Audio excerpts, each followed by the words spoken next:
na biso tozana mbala oyo babengi yango mbala lang.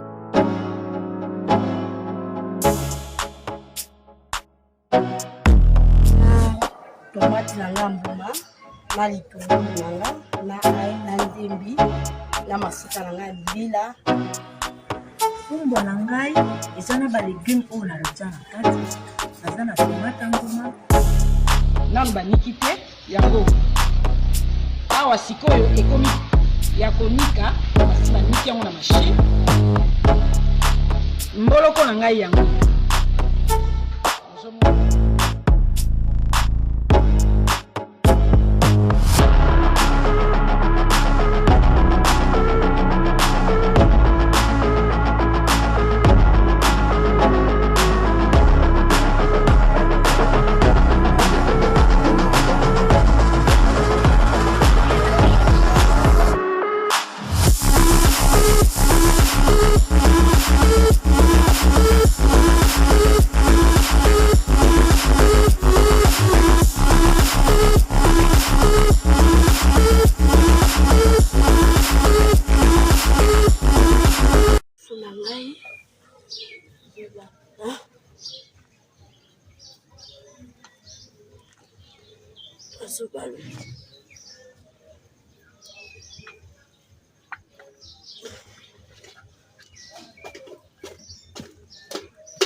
Balula fufu azosalisa yango mpo ekoma makasi.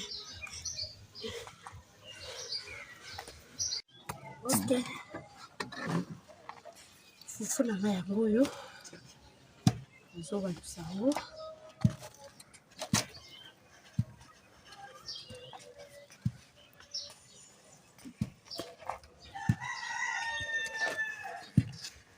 nazosala boye po potopoto eza na se nyonso ekota fufu, sino pa fufu ekobela bien te.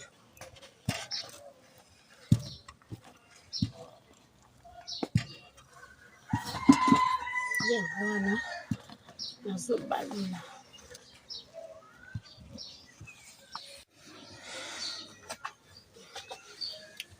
ok. Balandi na ngai nakomi na etape ya kokata. Bato ebele bamitungaka ke oyo eza nini, oyo eza ekateli. Na chiluba babengaka yango ke kata puiji oyo bakataka nango fufu.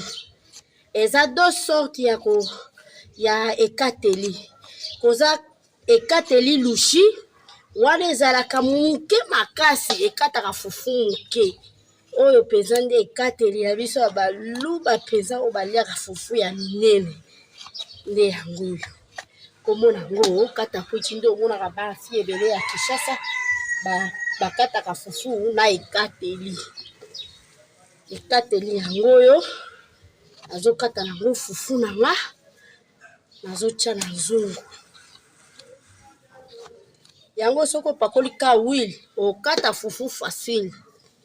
Kata yango peza facile makasi.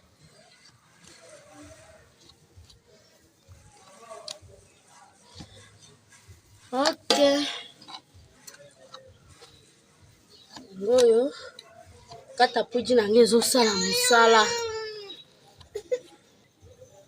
Ok.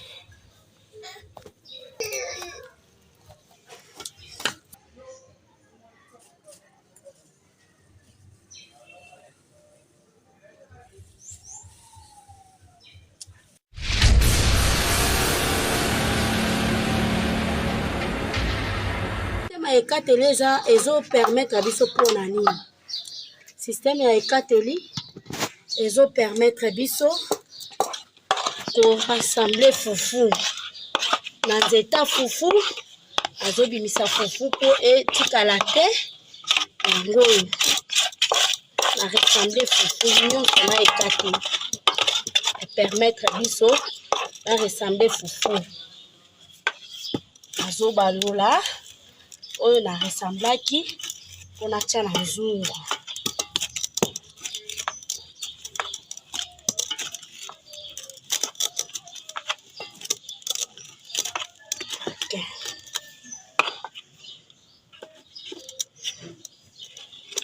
Katelinga.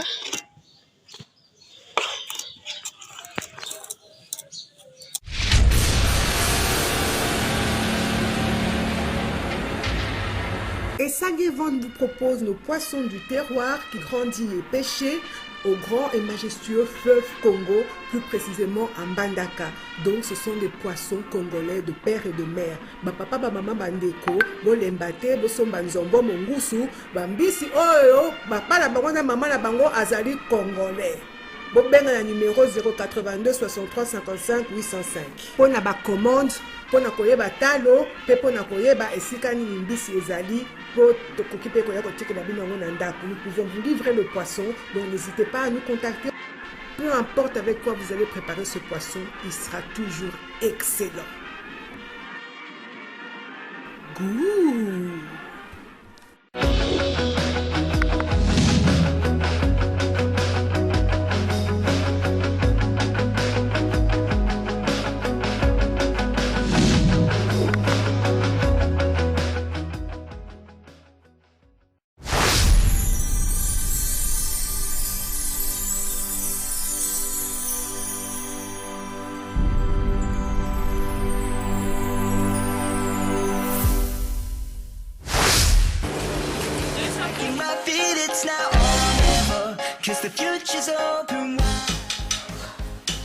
Très heureux de vous retrouver très nombreux, le fidèle l'émission Monseigneur de Malewa moderne.